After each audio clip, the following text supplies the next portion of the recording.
In life, we often get trapped in a habit that slowly steals our peace. We keep counting what we don't have. This is missing, that is missing. While doing so, we forget to notice the countless blessings already around us. Ask yourself this: if a tree bears no fruit, does that make it worthless? What about the shade it gives, the rest it offers, and the clean air it provides? Aren't those blessings as well? Today's story is about perspective, a way of thinking that can quietly change your entire life. It shows how constant complaining blinds us, and how gratitude can turn even the hardest journey into a lesson full of meaning.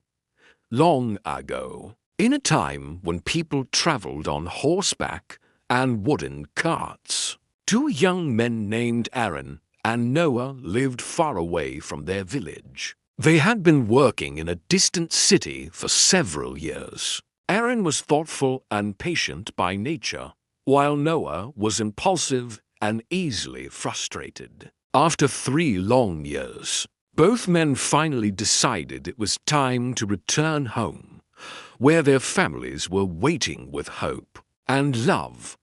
Their journey began smoothly, but soon trouble followed. At the edge of a dense forest, their carriage driver refused to go any further, warning them about the dangers ahead.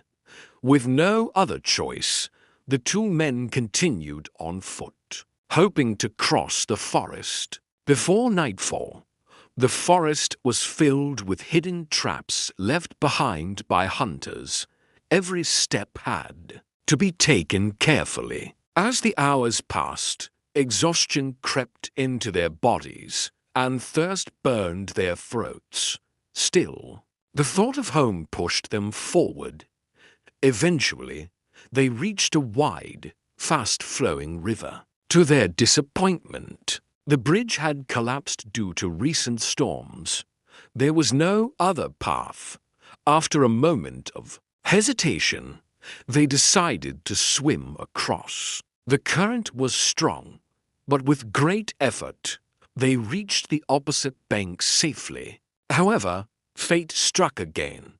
Their only water bottle slipped away and vanished into the muddy water. Aaron took a deep breath and thanked God for protecting their lives. He changed into his spare clothes and stayed calm. Noah, on the other hand, grew angrier. No water, soaked clothes, and a long road ahead. He complained bitterly, as if things weren't hard enough. Dark clouds gathered, and heavy rain began to fall. Afraid of getting completely drenched, they ran through the forest until they found a small, abandoned hut.